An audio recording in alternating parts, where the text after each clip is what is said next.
Bom dia, graça e paz, paz do Senhor, paz, oi, como você preferir.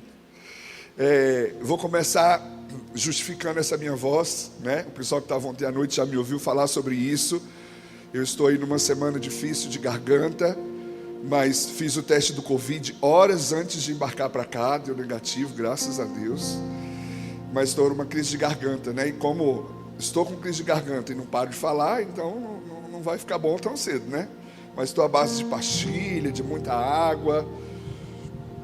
Como o pastor estava falando, eu moro hoje em Maringá com a minha família. Daqui a pouco eu vou apresentá-los a vocês. Estou lá há 4 anos, mas vou dar uma passada geral, apesar de só ter 41 anos. Mas eu sou nascido em São Paulo, fui criado em Fortaleza, saí de Fortaleza para cursar numa agência missionária em Curitiba.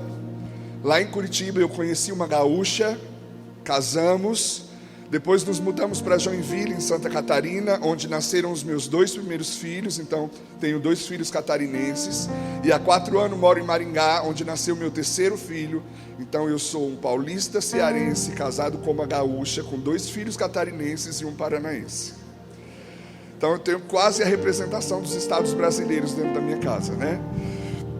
Mas, como o pastor estava falando, ontem eu estava compartilhando com os jovens um pouco sobre isso. Acho que em algum momento da minha história, sem saber muito bem o que eu estava falando, eu fiz uma oração. Eu estava compartilhando com eles que eu orei dizendo a Deus que eu não queria ser feliz. Eu queria viver a vida que Ele tinha para mim. Aí você vai dizer, ué pastor, mas a vida que Deus tem para nós não é uma vida feliz? Não na perspectiva da felicidade que eu tinha no dia que fiz essa oração. O meu compromisso e a minha busca em Deus é que, mesmo que seja com lágrimas, mesmo que seja em sofrimento, em renúncias, se for o que Ele tem para mim, eu topo. Eu não sabia muito bem o que estava falando quando orei. Agora sei um pouquinho, já dá uma assustada.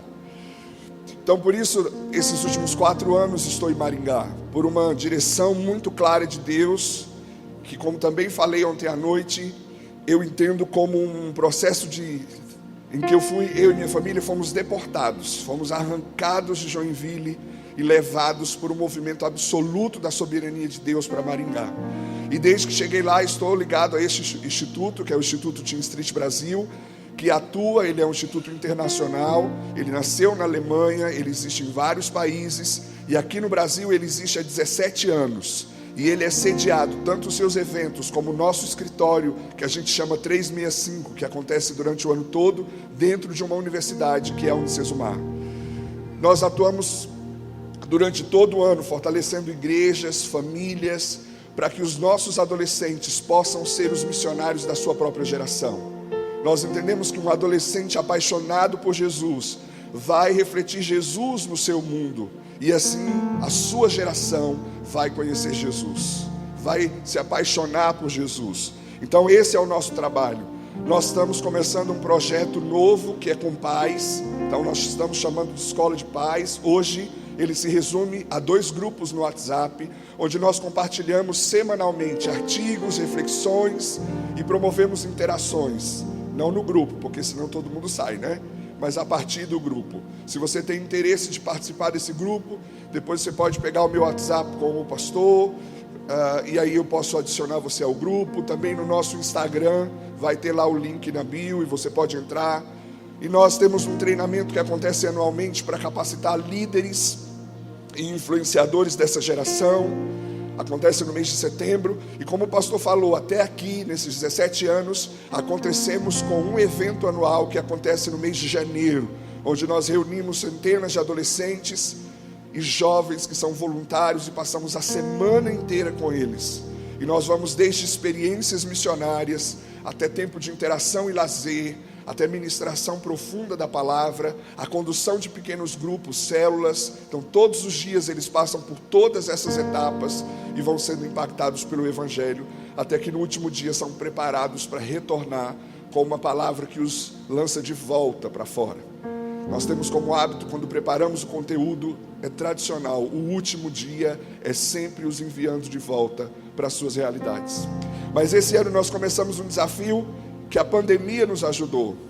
Se nós soubermos colher bons frutos desse tempo, apesar das lágrimas, do luto, nós vamos colher como igreja bons frutos desse tempo. Então nós tivemos que fazer um evento reduzido durante o carnaval, porque em janeiro não tínhamos ainda todas as permissões para fazer. Fizemos o evento no carnaval, reunimos 1000 adolescentes, como vocês viram no vídeo, ainda no contexto do uso das máscaras, do distanciamento na quadra, no ginásio, dentro do que foi possível. E graças a Deus o Senhor nos guardou e passamos sem grandes situações envolvendo o contexto do Covid. E aí gostamos. E aí você sabe, né? Quando a gente gosta de uma coisa e Deus dá um sopro, a gente já se empolga. Então a gente está com o desafio agora de termos 3 encontros anuais. O tradicional de janeiro, que retorna no próximo janeiro. Uma versão pocket no carnaval, para aqueles que não conseguem se ausentar por uma semana, então vão para o feriado. E agora essa temporada de inverno, que começa já esse ano, na 3ª semana de julho, onde nós vamos ter uma releitura do que aconteceu no carnaval, mas com uma perspectiva diferente. Vou falar sobre isso hoje de manhã. E com aplicações diferentes também. Dizem que vai até nevar. Eu já falei, nem que seja isopor raspado, vai nevar em algum lugar. Então nós temos esse trabalho lá. Paralelo a isso nós desenvolvemos, vai orando por mim aí. Paralelo a isso nós desenvolvemos um trabalho, agora eu fiquei pensando, né? Prega logo antes que a voz acabe, né? Fica falando de coisa, mas deixa eu fazer isso. Paralelo a isso nós desenvolvemos um trabalho com jovens universitários, esse projeto do segundo vídeo que passou, que se chama Unimissional. Nós hoje temos entre 20 e 25 alunos de diversas partes do Brasil que estão conosco em Maringá. Temos 2 casas onde nós promovemos para eles, meninos e meninas, uma vida em comunidade. E eles têm atividade desde o período da manhã até o período da noite. No período da manhã são atividades extras, eles têm aulas de inglês, fazem academia, cuidam do corpo, da saúde. No período da tarde nós temos aulas missionais, aulas teológicas, aulas que os preparam para ser uma influência na sociedade. E no período da noite eles fazem a sua graduação normal. Então temos estudantes de psicologia, de direito, de engenharia e vários outros cursos. E assim nós vamos trabalhando nessa busca por influenciar essa geração, não apenas para preservá-los como bons cristãos, mas para promovê-los como bons cristãos na sociedade onde nós vivemos. Nós precisamos ter isso muito claro. Estávamos conversando, eu e o pastor, eles estavam me apresentando o Espaço Kids, e nós estávamos falando sobre isso. A igreja não pode ser apenas, porque ela também tem esse papel, ela não pode ser apenas um lugar de preservação dos cristãos. Aqui é o lugar de vir, de nos reanimarmos, de nos encorajarmos, de adorarmos em comunhão, porque em casa, no dia a dia, devemos fazer isso de maneira individual, o tempo todo. Mas aqui é quando nós nos reunimos e em comunhão adoramos ao Senhor, oferecemos o nosso culto em comunhão ao Senhor. Então ela sim nos ajuda a preservar a nossa fé, a preservar o ânimo, a preservar a nossa paixão. Pode ficar tranquilo, tá, gente? Não fica com pena de mim, não. A voz vai ficar assim e eu vou suar um monte. Por isso que eu já ando com toalhinha e tudo, tá? Então pode ficar tranquilo que eu estou bem, não vou cair aqui nada, tá? Mas a igreja é esse lugar de preservação, mas ela é esse lugar também de promover os cristãos. Então onde quer que você esteja, você precisa carregar a mensagem do que você vive aqui dentro, do que você ouve aqui dentro, do que nós falamos aqui dentro. O mundo sofre, porque aqueles que são vocacionados em Deus para as diversas áreas da sociedade se calam. É muito interessante observar pessoas que muitas vezes dentro da igreja são atuantes, têm voz, influenciam, lideram, mas você vai visitá-las no seu trabalho, elas são pacatas. Quando não são muitas vezes pessoas ranzinzas, que atrapalham.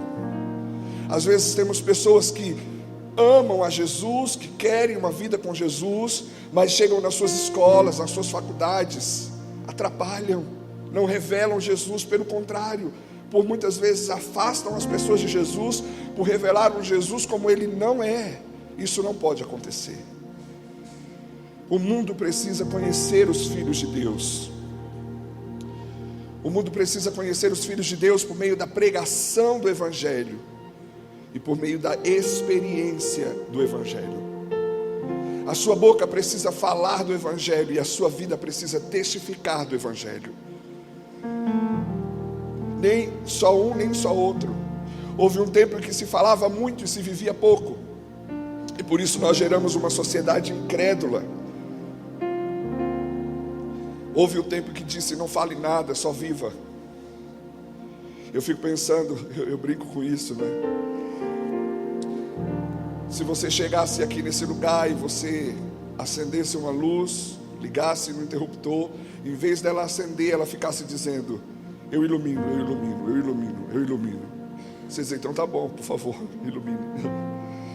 Nem só falar, nem só viver. Falar e viver.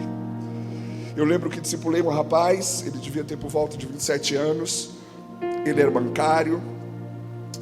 E no discipulado semanal eu fazia uma pergunta para ele.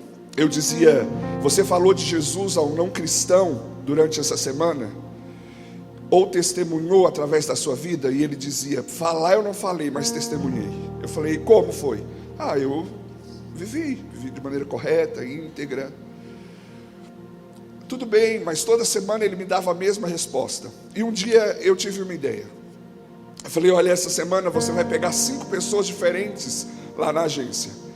Desde a mulher que faz o café, até a que trabalha no caixa ao lado, até o seu gerente e um cliente. Você vai pegar 5 pessoas diferentes e você vai perguntar a eles por que eles acham que você é como você é. Educado, gentil, correto. E semana que vem nós conversamos. E ele chegou no discipulado seguinte muito frustrado. Eu disse: e aí, perguntou às pessoas? Ele falou: perguntei, mas eu fiquei indignado. Eu falei: ué, o que aconteceu? Ela falou: nenhuma delas respondeu que eu sou assim por causa de Jesus. Todas elas atribuíram a minha boa educação, a minha formação com os meus pais, a minha boa índole, ao meu bom caráter, mas ninguém disse que eu tenho a vida que tenho hoje, sou como sou, porque eu ando com Jesus. Eu falei: tá vendo? É por isso que você precisa falar. As pessoas não vão deduzir, elas podem perceber que há algo diferente em você. Elas podem perceber que você é diferente, mas elas não saberão atribuir de quem é a responsabilidade ou a glória da sua vida diferente. É por isso que você tem que viver e falar. Como igreja, nós precisamos viver e falar. Em qualquer lugar que você estiver, no exercício da sua profissão, dentro da sua sala de aula, no seu casamento, no seu relacionamento com os seus filhos, com os seus pais, na sua vizinhança. Eu brinco, eu pastorei uma congregação da comunidade evangélica de Maringá. Inclusive nesse momento eles estão reunidos lá em Maringá. E eu costumo dizer para eles: seu vizinho sabe que parte do corpo de Cristo mora do lado da casa dele? Fica até estranho falar isso, né? Parece que houve uma mutilação, parte do corpo de Cristo, mas você entendeu. Eu falei: o seu vizinho passa por dificuldades, não conhece a Deus, tem falta de esperança, tem desânimo e desespero, e ele sabe que ao lado dele mora alguém cheio de esperança. Ele sabe que na casa ao lado mora alguém que tem uma perspectiva de eternidade, não apenas de momento. E que não olha para o sofrimento do tempo presente como sendo apenas um peso, mas como algo que é conectado a um propósito eterno que está sendo construído em e através de mim, através de você. O mundo precisa saber disso. O mundo precisa saber disso. E o que buscamos e o que fazemos lá, seja como institutos, seja como igreja, seja como indivíduos, é isso, é essa tentativa. Nem sempre somos bem-sucedidos, mas essa é a nossa tentativa. Eu quero então falar com você um pouco do que eu já estou falando sobre percepções. Um dos maiores conflitos dentro da igreja e dentro das nossas famílias são as diferentes percepções. Nós percebemos uma situação de maneira diferente. Pais e filhos compreendem diferente uma mesma situação, o que às vezes traz gravidade diferente. E aí você tem um pai e uma mãe desesperado e um filho tranquilo. Ou você tem um filho reclamando de sofrimento, de dor, de medo, e um pai menosprezando, dizendo: ah, você não viveu nada, por isso que você sente isso. Nós temos filhos que não compreendem o sacrifício dos seus pais, e nós temos pais que não compreendem a dor dos seus filhos. Filhos que dizem: ah, pai, não é para tanto. Pais que dizem: ah, guri, não é para tanto. Na igreja muitas vezes assim também, medimos o outro pela nossa medida. Então, a partir do nosso envolvimento, nós olhamos para o outro e dizemos: não é tão comprometido, não ama tanto a Jesus assim. Ou a partir do nosso comprometimento nós dizemos: é exagero, não precisa de tudo isso. Não sai da igreja, mora na igreja, quer fazer tudo, não é para tanto. Porque temos percepções diferentes da mesma realidade. E eu quero falar sobre isso, apresentando para vocês a minha família. Pedir para o pessoal colocar aí. Acho que vai ter que apagar a luz aqui. Foi? Vocês conseguem ver? Sim? Luísa. Eu e Luísa somos casados há 17 anos. Inclusive mês que vem a gente faz aniversário de casamento. Eu quero começar por Luísa. Eu e Luísa somos extremamente diferentes. Agora já estamos nos misturando. Eu não gostava de dormir com travesseiro. Já durmo com 2. Luísa com 3. Eu não gostava de dormir com nada em cima de mim. Agora pode estar o calor que for, nem que seja sobre a perna, tem que passar uma coberta. Luísa só dorme coberta de meia. A gente já foi se misturando.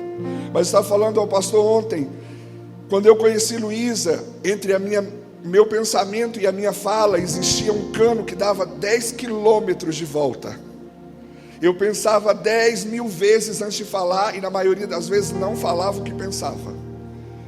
Eu casei com Luísa que tinha 10 centímetros entre o pensamento e a fala, para ser generoso, porque eu acho que nem era 10 centímetros. Pensou, falou, pensou, falou. Hoje eu brinco que eu já encurtei umas 10 voltas e ela já deu pelo menos uma volta.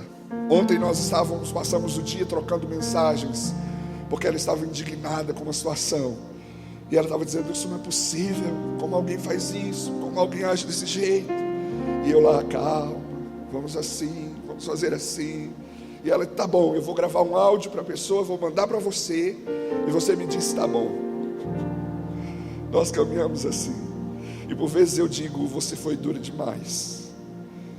Coisas que você disse é para ser dita olho no olho, e não por uma mensagem do WhatsApp. E às vezes ela me diz: você rodou demais, você pode ser mais objetivo. E aí eu diminuo os meus áudios, ela aumenta os dela, e assim a gente vai convivendo. Mas nós somos muito diferentes.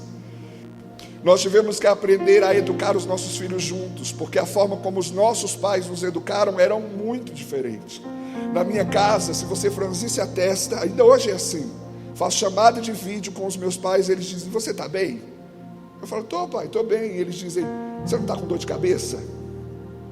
Você está com cara de quem está com dor de cabeça. Minha casa era assim. Se você não estava com dor de cabeça, você até ficava. Na casa de Luísa, se você não gritar para o socorro, ninguém faz nada. Mas se você disser: tô com dor, todo mundo vem. Então nós casamos, e eu passava o dia mal, calado, emburrado. E ela dizia: tá tudo bem? Eu dizia: tá. Porque ela tinha que perceber, ela não tinha que perguntar. E no final do dia, ela dizia: tu não está bem, não é possível. Passou o dia calado, eu falei: meu Deus, você não percebeu que eu não estava bem? Ele falou: não, eu perguntei, você disse que não estava, que estava bem. Eu falei: mas você tem que perceber que eu não estou bem. E nós tivemos que aprender a criar o nosso jeito. A gente brinca às vezes, né, que casamento é um relacionamento a 3. E aí a gente pensa: Cris, Luísa e Deus. Sim, essa é a perspectiva. Mas eu diria que o casamento é a relação entre 3 pessoas: Cris, Luísa e a pessoa do casal, Cris e Luísa. Então existe o jeito do Cris, existe o jeito da Luísa, e existe o jeito do Cris e da Luísa juntos. E a gente vai estreitando essa relação. Hoje, já faz um tempo, nós somos muito parceiros. Às vezes eu falo as coisas para a Luísa e ela fala: não, eu não concordo, não é assim, nananá. Quando eu digo: amor, eu entendo em Deus que é assim que tem que ser, ela vem comigo, mesmo que todos os questionamentos continuem, a gente está junto. Às vezes ela fala, não, você é muito exagerado, você não, tudo para você é muito intenso, e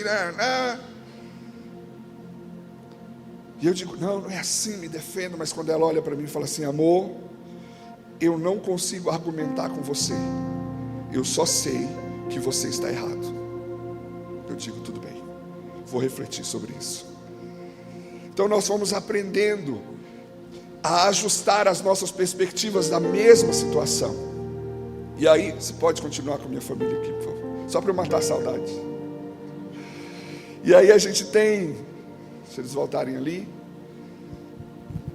a gente tem o mais velho, que é o Noah, o que está à direita de Luísa. Quer dizer, depende de como você está, eu aqui à esquerda. O Noah tem 12 anos. O Noah, tudo para ele é grave, ele é dramático. Eu digo para ele, filho, no dia que você tiver uma dor muito forte, vai ser difícil entender, porque qualquer dor é muito forte. Mas o Noah é um menino extremamente responsável. A gente não precisa mandar ele estudar, a gente não precisa mandar ele cuidar das coisas dele. O do meio, o sorridente ali, é o Benjamin, 8 anos.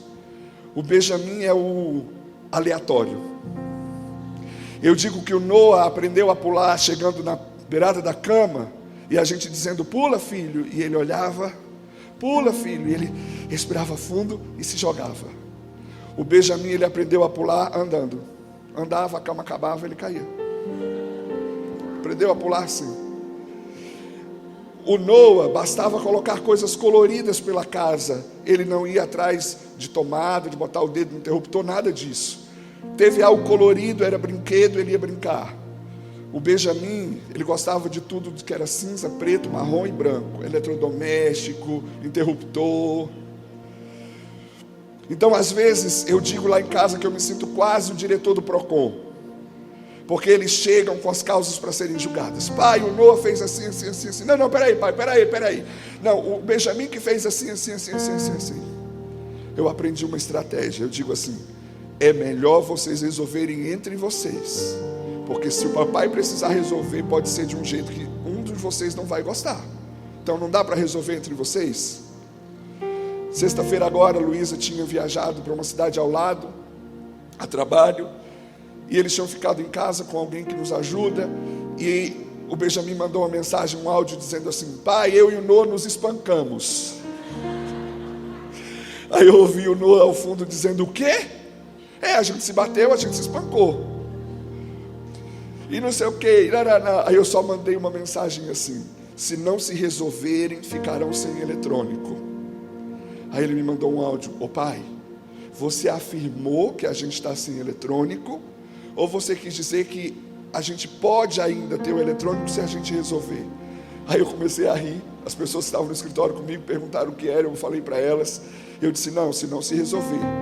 Daqui a pouco chegou o áudio dos dois, pai, a gente se resolveu, tá?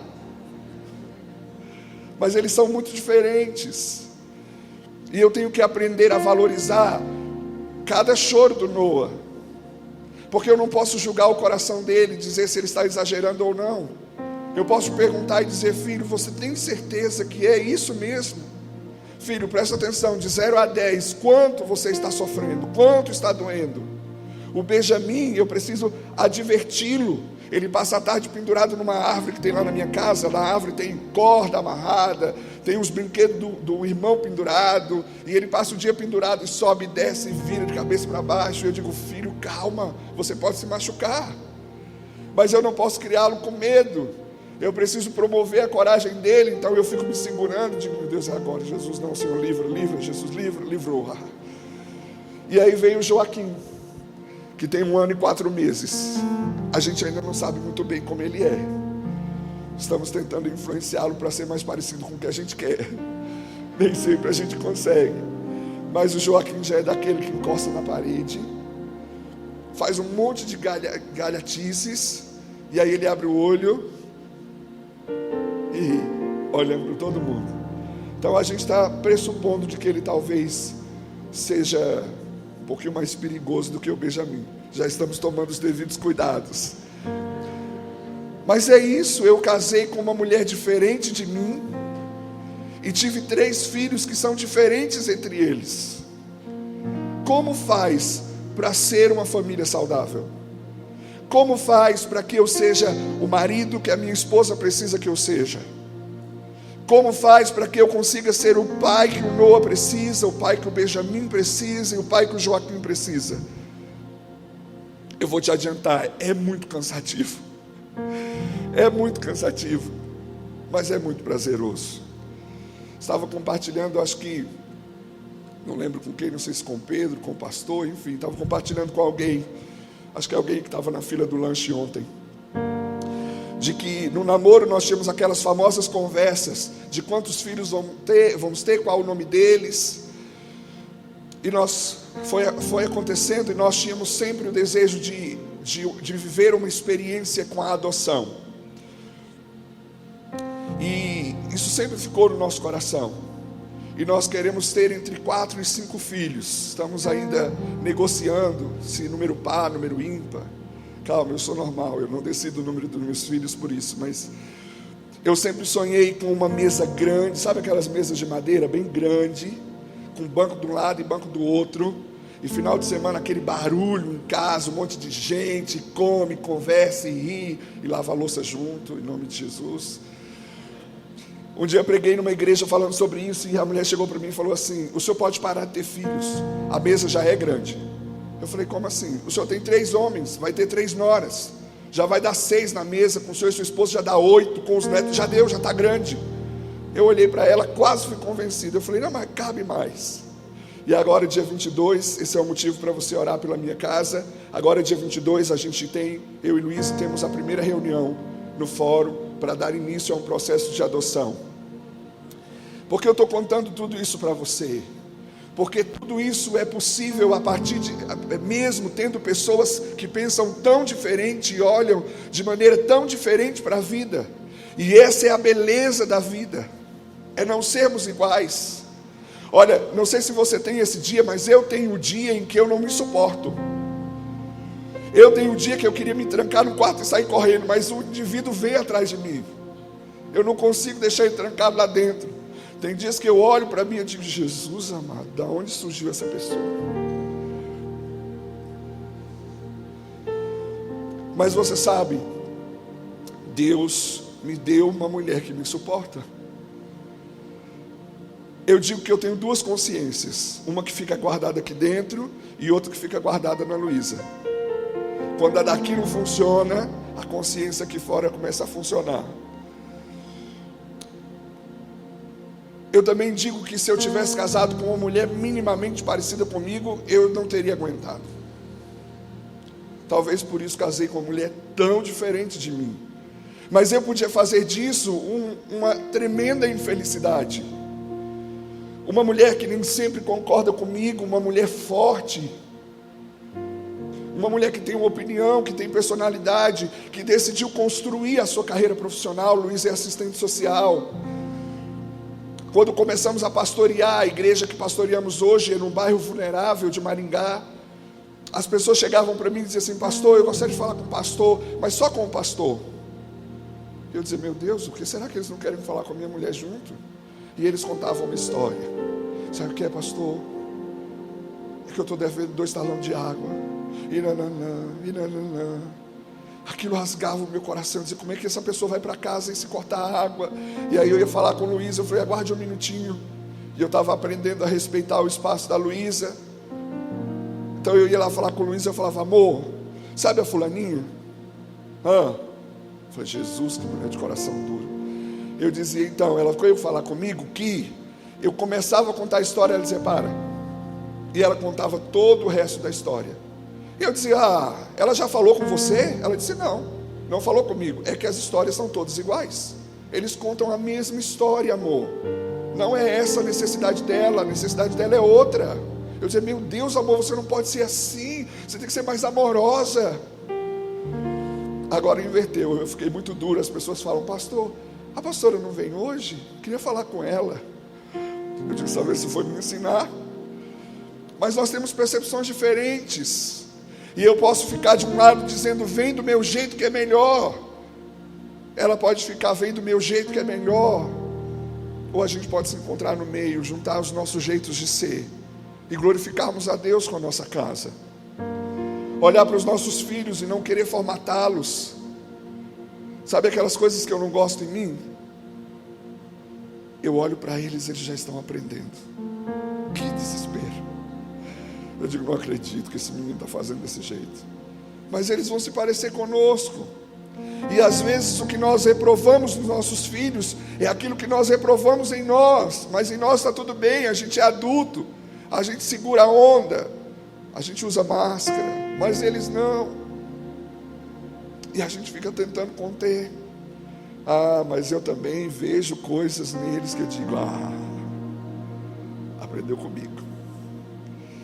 Eu também me orgulho de vê-los parecidos comigo. Deixa eu dizer uma coisa a você. Deus nos criou de maneira diferente. Não para que nos dividíssemos, mas para que somássemos. E falando sobre percepções, eu quero trazer para você 3 perspectivas de percepções. Às vezes eu sou tentado a não ler o texto bíblico e só citá-lo, mas eu sei do poder que tem a palavra de Deus ao ser lida, e sei também o quanto para muitos de nós é precioso que o texto seja lido. Então quero convidar você a abrir no livro de Lucas, no capítulo 10, Lucas 10,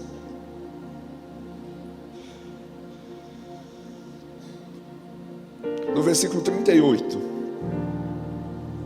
Lucas 10, 38. O famoso texto de Marta e Maria. Lucas 10, 38 diz: Jesus e seus discípulos seguiram viagem e chegaram a um povoado onde uma mulher chamada Marta os recebeu em sua casa. Sua irmã Maria sentou-se aos pés de Jesus e ouvia o que ele ensinava. Marta, porém, estava ocupada com seus muitos afazeres. Foi a Jesus e disse: Senhor, não incomoda que minha irmã fique sentada enquanto eu faço todo o trabalho? Diga-lhe que venha me ajudar. Mas o Senhor respondeu: Marta, Marta, você se preocupa e se inquieta com tantos detalhes. Apenas uma coisa é necessária. Quanto a Maria, ela fez a escolha certa, e ninguém tomará isso dela. Veja, são 2 irmãs, criadas juntas, cresceram juntas, mas elas tiveram uma percepção diferente da chegada de Jesus na casa delas. Para Marta era fundamental que tudo estivesse preparado para Jesus.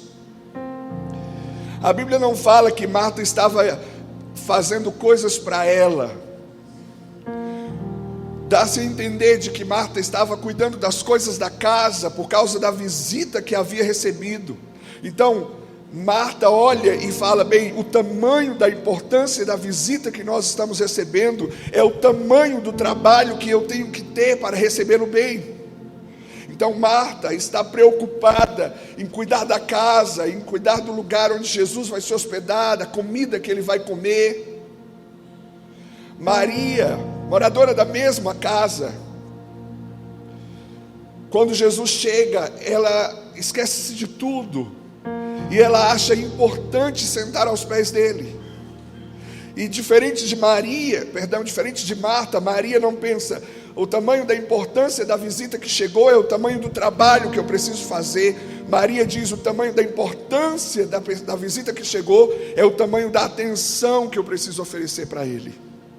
Percepções diferentes da mesma visita, da mesma situação.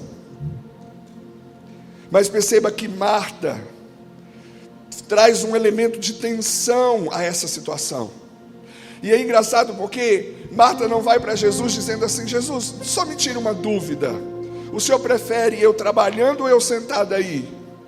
Porque se o senhor não tiver problema que a comida atrase, que as coisas não saiam muito bem como eu planejei, eu posso sentar aí também. Não, Marta está convicta de que o jeito dela é o melhor jeito. Então ela chega para Jesus, pedindo a boca de Jesus emprestado para falar com Maria. E ela fala: Jesus, fala para ela que é do meu jeito, não é do jeito dela. Mas Jesus traz uma solução a essas percepções diferentes. E ele diz que Maria escolheu a melhor parte, e essa não lhe será tirada.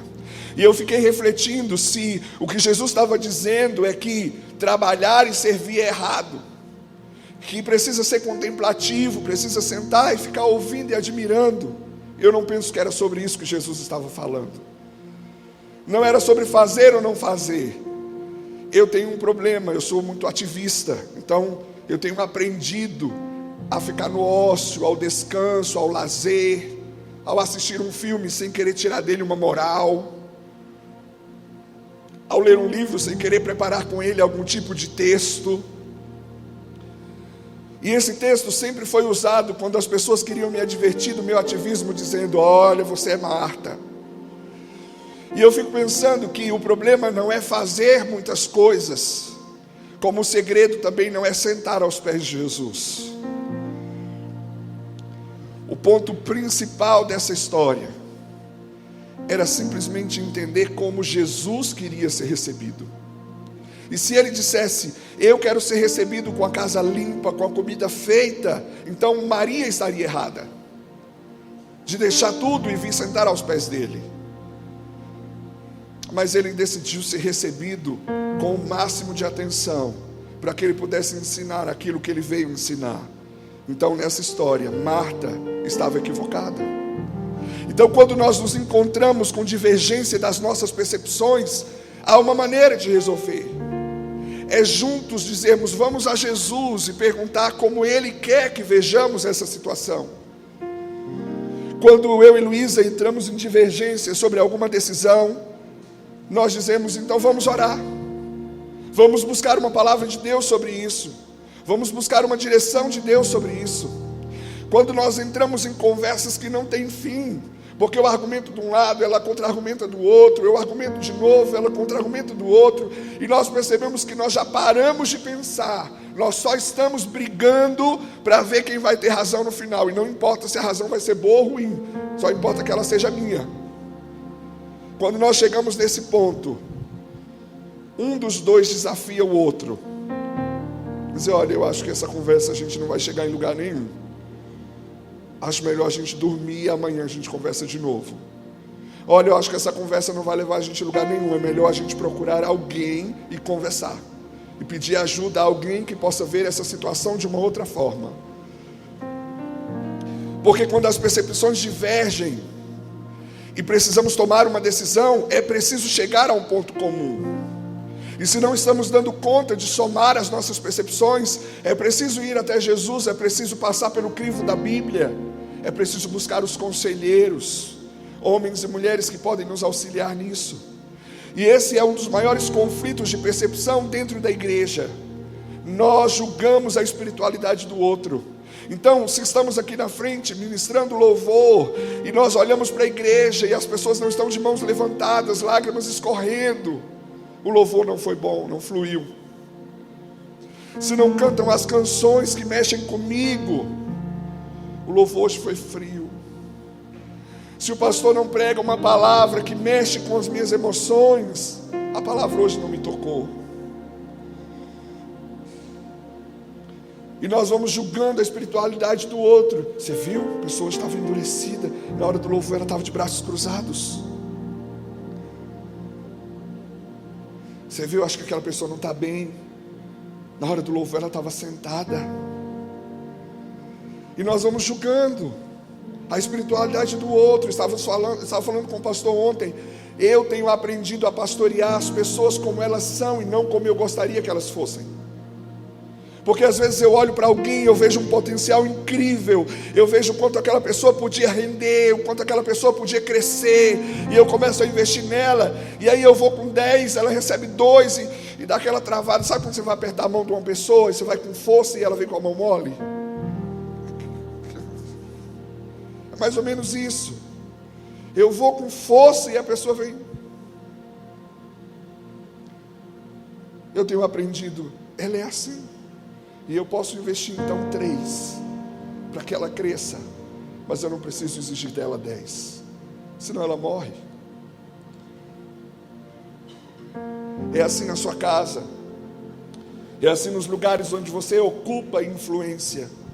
As pessoas precisam olhar para você e enxergar em você um desconforto que as faz crescer, e não um desconforto que as faz lembrar o tempo inteiro que elas são fracas, que elas não conseguem, que elas estão erradas. Existe uma grande diferença, muitas, mas para o que eu quero falar eu vou citar essa. Existe uma grande diferença entre o Espírito Santo e o diabo. Você vai dizer, claro, né, pastor? O diabo, ele acusa, o Espírito Santo, ele confronta. Essa é a grande diferença. A acusação te sepulta, o confronto te ressuscita. A acusação te empurra para o fundo, o confronto te estende a mão para te tirar de lá. Às vezes o confronto é mais doloroso do que a acusação. A acusação é um compromisso do que acusa de falar o que quer. O confronto é o compromisso de quem fala, falar o que o outro precisa ouvir, e nem sempre é o que eu quero dizer. Então temos diferentes percepções, e quando temos diferentes percepções, nós precisamos ir até Jesus, para que Ele nos diga como olhar para aquilo, como olhar para aquela circunstância. Um outro texto, Marcos 6. Marcos 6, versículo 34. Marcos 6, 34.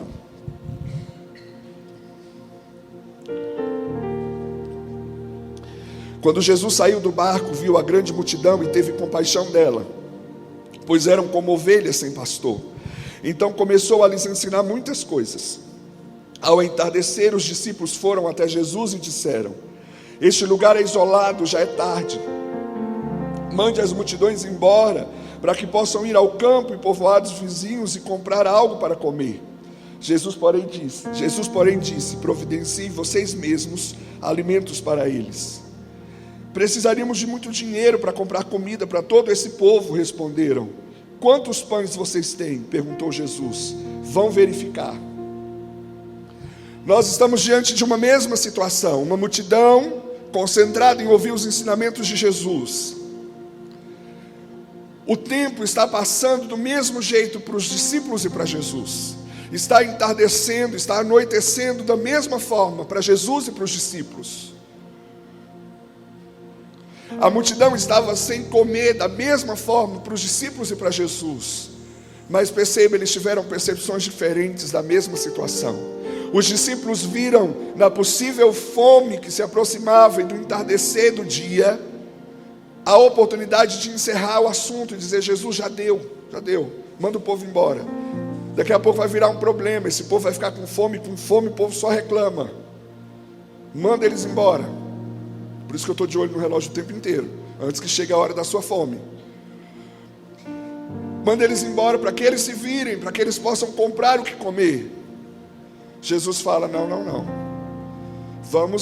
Vocês vão dar a eles o que comer. Mas como, Jesus? Quanto vocês têm? Vão procurar, vão saber o que vocês têm. Os discípulos olham para a falta de e dizem: acabou. Jesus olha para a falta de e diz: o que vocês têm? Percepções diferentes da mesma realidade. E como resolve? Se em Marta e Maria é preciso levar as diferentes percepções a Jesus para que Ele diga o que Ele quer, na multiplicação dos pães, é preciso submeter a sua percepção à percepção de Jesus. Eu estou vendo uma multidão, está ficando tarde, não tem comércio perto, esse povo vai ficar com fome. Essa é a minha percepção. A de Jesus é: dê vocês o que comer a eles. E os discípulos não disseram: Jesus, o senhor está brincando, né? Eu não, o senhor que vai lá fazer isso. É o senhor que está falando, então o senhor faça. Eles saem para perguntar. Eu não sei se acreditando que encontrariam alguma coisa, mas eles saem para perguntar. E eles descobrem que há entre eles um pouco de alimento. E eles trazem para Jesus. E sabe o que é mais interessante? Jesus é responsável por multiplicar, mas Ele mantém a sua palavra. Ele disse que eram os discípulos que dariam de comer. Então são os discípulos que servem a multidão. Ele não diz: vocês são fraquinhos. A fé de vocês é pequena demais. Deixa que eu faço, tá? Senta ali. Obrigado, Senhor, multiplica. Toma, gente, pega aqui. Faz a fila aqui. Ele disse, vocês vão dar de comer a eles. Ele não disse que vocês serão responsáveis por ter a comida. Apenas me diga o que vocês têm. Ele multiplica e os discípulos entregam. Então, quando temos diferentes percepções das coisas, é preciso entender qual é a percepção de Jesus. É o famoso, o que Jesus faria em meu lugar. Eu lembro que na adolescência eu estava indo para a escola com uma amiga, e ela falando, é muito difícil ser cristã, e começou a narrar uma série de dificuldades. E eu falei para ela, olha, mas Jesus nos ensinou assim, mas olha, Jesus foi assim. E ela olhou para mim e falou, Cris, mas Jesus era Jesus, nós somos nós. Como quem diz, ele conseguia, nós não. Mas você sabe, além de ter vindo para morrer na cruz pelos nossos pecados, Jesus veio para mostrar que a vida que Deus nos criou para ter é possível. Por isso ele não chegou num dia, morreu no outro, esperou 3 dias, ressuscitou e voltou para o céu. Ele tomou forma humana no ventre de uma adolescente, ele nasceu, ele foi criança, um adolescente, um jovem, ele passou pela vida, ele foi tentado em tudo e não pecou jamais. Ele foi exposto a ódio, a humilhação, a admiração, a idolatria. Ele foi exposto a todo tipo de sentimento. Então Jesus não é só o perdão dos nossos pecados. Jesus é a manifestação de que a vida de Deus para nós é possível. Deus não olhou do céu e disse, deixa eu ver, você vem aqui. E ele disse, olha, você vai descer lá. E você vai contar para eles como é a vida que eu tenho para eles. Vai ser assim, vai ser assim, vai ser assim. Ou Deus não chamou alguém lá no céu e fala, olha para o céu, veja como é maravilhoso aqui. Agora desce lá e fala para eles segurarem a onda, que um dia eles vão vir para cá e vai dar tudo certo. Não, ele veio à terra e disse, deixa eu passar pela vida que eu criei para vocês, para ter na mesma condição de vocês, para mostrar a vocês que é possível tudo que nós propusemos a vocês. Então, quando nós temos diferentes percepções, nós precisamos ir a Jesus e submeter a nossa percepção a Jesus. Eu compartilhei ontem que uma pessoa lá na comunidade onde eu participo tomou uma decisão que na minha visão é equivocada, na minha visão. E eu lamentei muito por isso. E essa mesma pessoa começou alguns projetos novos. E eu me peguei, eu brinquei dizendo torcendo, para não dizer orando, né? Porque aí fica feio demais. Mas eu me peguei torcendo para não dar certo. Porque eu falei, se não der certo, ela vai perceber a besteira que ela fez. Se o que ela está fazendo hoje não prosperar, ela vai perceber que ela desobedeceu, ela não fez o que era para ser feito, o que Deus esperava que ela fizesse. E aí, no sábado, na sexta-feira à noite, nós estávamos numa vigília. Eu fui chamado à frente para orar por unidade. E quando eu cheguei lá na frente para orar por unidade, eu identifiquei a pessoa nas cadeiras. Quando eu desci da oração, eu fui até ela. Eu orei com ela, para que Deus a desse discernimento, para que Deus abrisse os seus olhos. E eu disse a essa pessoa, eu o amo em Jesus, e me comprometo a orar, para que Deus faça prosperar a obra das suas mãos. Eu continuo tendo a percepção de que ele se equivocou, e que ele precisa perceber isso, mas eu precisei submeter a minha percepção a Jesus. E Jesus não coloca o pé para tropeçarmos quando a gente não faz o que ele pediu que nós fizéssemos. Nós estávamos falando um pouco sobre isso. Ele não é aquele que fica de bico e amaldiçoa aqueles que não fizeram exatamente o que ele gostaria que fosse feito. Quando Deus me deu uma palavra expressa de que eu deveria sair de Joinville para Maringá, por 2 semanas, todos os dias, várias vezes ao dia, eu orei dizendo, eu não vou, eu não quero. Lembro-me de uma oração que eu fiz dizendo, Senhor, eu não tenho problema de ver a vida que o Senhor idealizou para mim, realizada na vida de outra pessoa. Pode fazer, eu sei que o seu reino precisa acontecer, então pode fazer na vida do outro, eu quero ficar aqui. Aí você vai dizer, Cristo é louco, como você ora isso? Eu orei isso a partir da compreensão de que eu sou filho e Ele é o meu Pai. Primeiro, eu preciso expressar para Ele a verdade do meu coração. E segundo, eu não tenho nele a imagem de um Deus que me atrapalha, porque eu não fiz o que Ele pediu. Eu continuaria pastor em Joinville, eu continuaria dedicando minha vida ao pastoreio de uma igreja, porque Ele me atrapalharia? Porque Ele diria, não vai ser próximo do seu pastoreio, porque eu queria que você fosse para Maringá e você não foi. Agora eu tinha uma consciência, eu não seria pleno. Mas quando eu orei dizendo que eu não queria ser feliz, que eu queria que a vontade dele fosse feita na minha vida, eu não sabia o que estava dizendo, mas ele sabia o que estava ouvindo. E eu vi Deus como minha mãe. Quando nós saímos do consultório médico e o médico dizia, vou passar aqui uma injeção, uma Abezetacil. Eu dizia, não mãe, eu não quero mãe. E ela do ladinho só dizia, é melhor para você, filho. Minha irmã saía correndo pelo hospital, feito louca. Eu dizia, bem, se ela correu para um lado, eu corro para o outro. Só um vai levar a injeção no final, porque minha mãe só vai dar conta de pegar um. Aí eu pensava, não, vai dar muito trabalho. Uma hora ela vai me achar. É melhor eu ir logo. Então eu ia para a porta da enfermaria e ficava lá. Eu via Deus nesses dias dessa forma, dizendo, eu sei que está doendo, mas é necessário. A gente precisa ir. Eu lembro de ter dito a Deus, eu falei, Deus, por que o Senhor está mudando tudo? Porque eu estava lá há 10 anos e eu via pelo menos mais 10 anos para frente.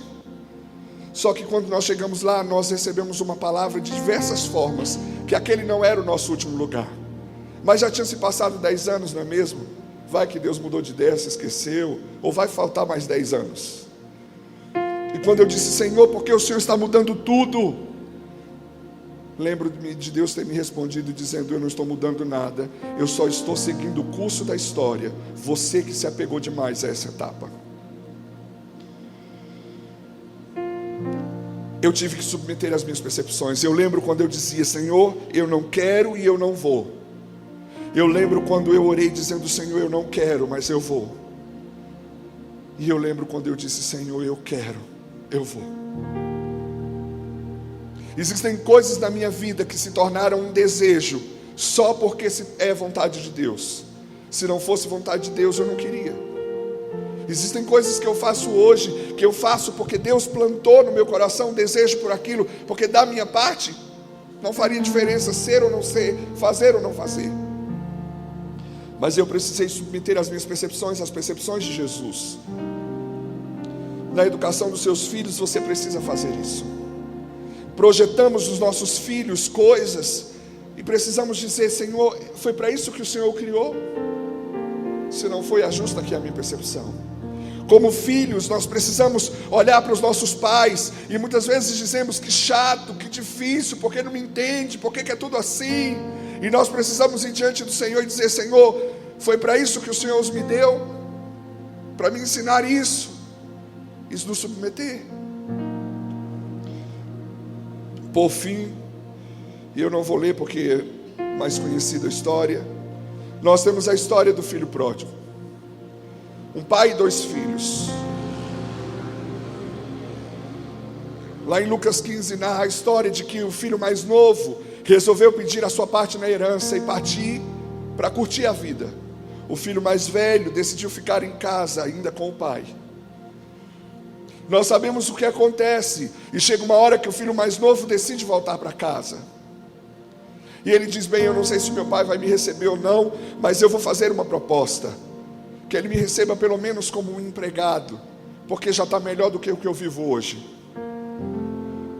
Talvez como filho eu não tenha mais lugar, mas se eu for pelo menos um dos empregados, eu sei que meu pai é íntegro, e ele trata bem aos seus empregados, e já vai estar bom para mim.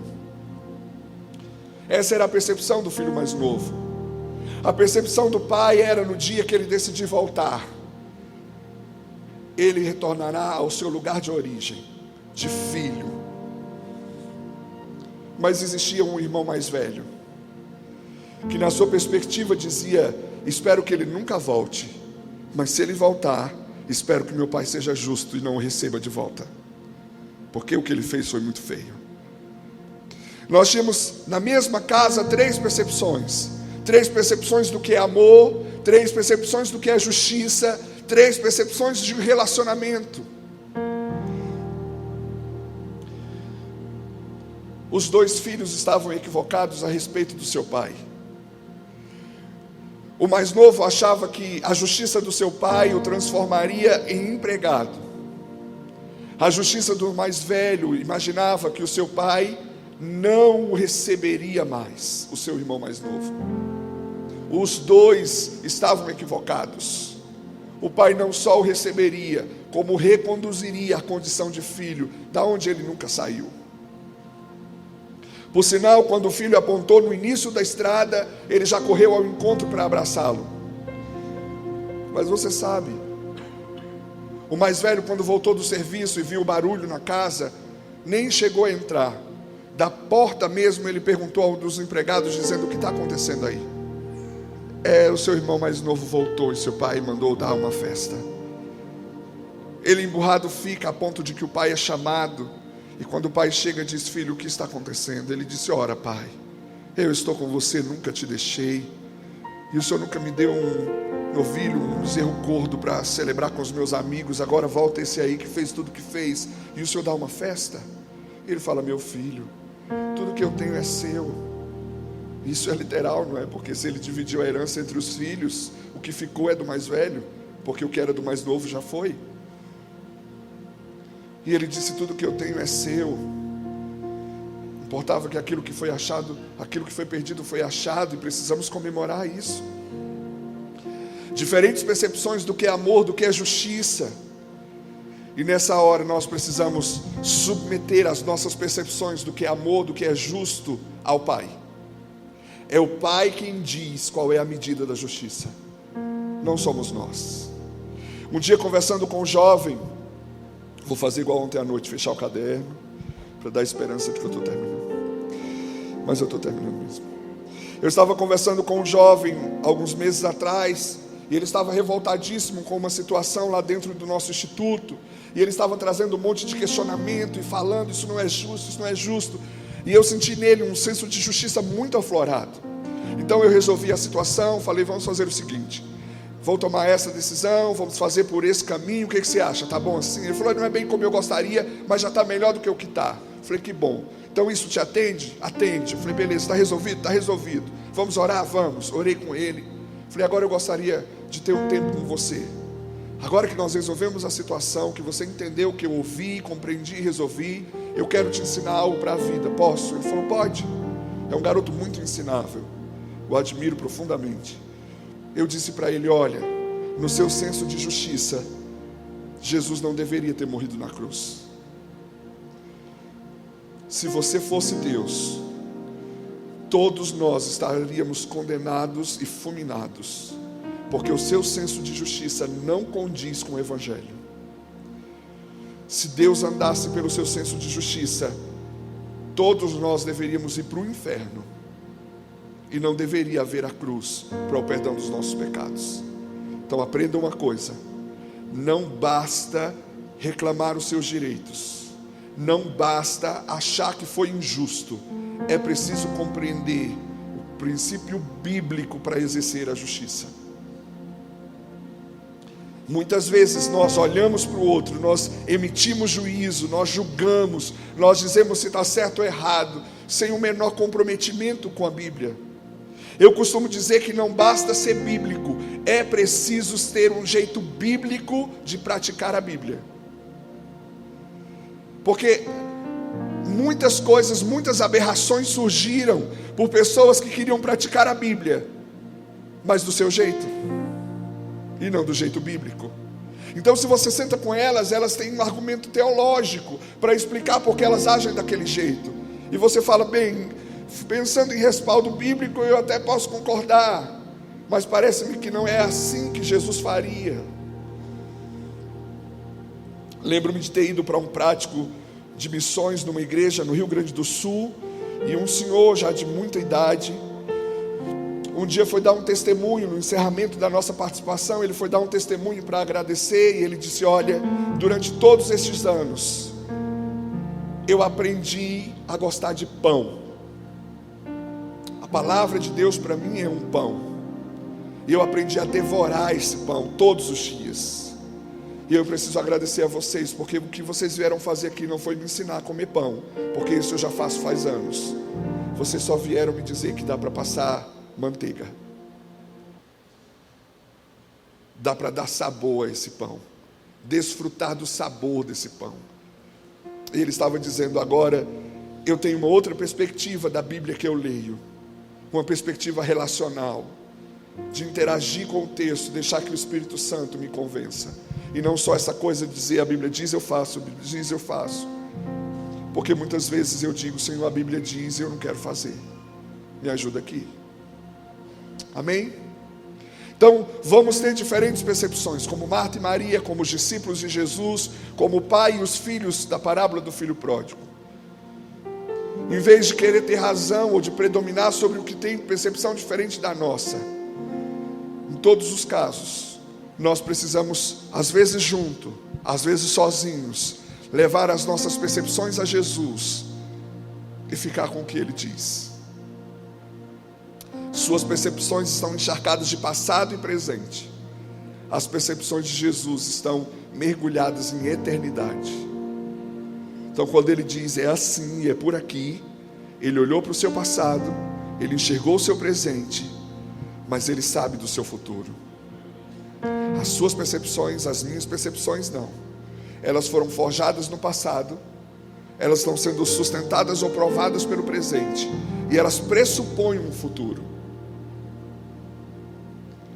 Então vale a pena dizer, Senhor, eu só acho que era melhor por ali, mas é por onde mesmo? Por aqui. Então sobre as tuas palavras eu lançarei as redes. Fique de pé, deixa eu orar com você nesse instante.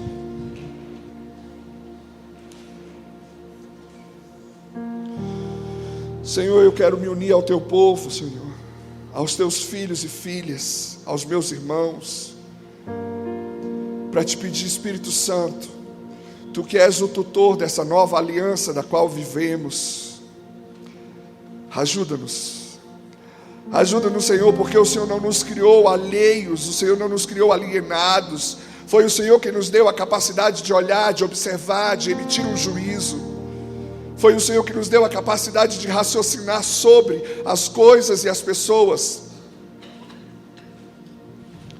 mas o Senhor nos deu isso como uma característica, a sua imagem e semelhança, não como uma característica nos diferenciando do Senhor. Por isso, Pai, não precisamos e não podemos viver essas características distantes do Senhor, distantes da sua voz, distantes da tua palavra, porque nós usaremos, ó Pai, uma palavra de salvação para condenar, nós usaremos uma palavra de libertação para aprisionar, e nós não queremos ser a igreja que corta a orelha daqueles que perseguem o nosso Senhor. Nós queremos ser a igreja que oferece a vida em favor daqueles que o perseguem, para que eles o conheçam. E isso não é apenas lá no trabalho, isso não é apenas lá em outro país, no contexto de missões, isso é na nossa casa, isso é começar na nossa casa. Senhor, livra-nos de sermos pessoas que tornam turvas a imagem do Senhor aos nossos filhos ou aos nossos pais. Senhor, livra-nos, Deus, de atrapalhar a revelação de quem o Senhor é dentro das nossas casas, apresentando um Deus segundo as nossas percepções. Senhor, nós queremos ser fidedignos a quem o Senhor é, e por isso, Senhor, nós submetemos as nossas percepções da realidade ao Senhor, e pedimos que, como a tua palavra promete, corações de pais se convertam aos filhos, corações de filhos sejam inclinados ao coração dos pais, que a igreja seja uma igreja saudável a partir da saúde das nossas famílias, que a igreja seja um lugar de glória, de manifestação da tua glória, a partir da glória manifesta nas nossas casas, que a igreja seja um lugar de reconciliação, a partir da reconciliação feita nas nossas casas, para que aqueles que chegarem em nossas igrejas possam retornar para suas casas, para trazer saúde a elas, por meio daquilo que ouvem e aprendem entre nós. Em nome de Jesus eu oro pelas famílias aqui representadas, ó Pai, que o Senhor possa trazer sobre eles uma percepção bíblica saudável, a sua percepção sobre uns sobre os outros, sobre a situação que eles vivem hoje, e que se há tensão, gravidade demais trazida sobre uma situação que é simples, que o teu Espírito traga descanso aos corações, e que eles compreendam que não é tão grave quanto eles imaginam.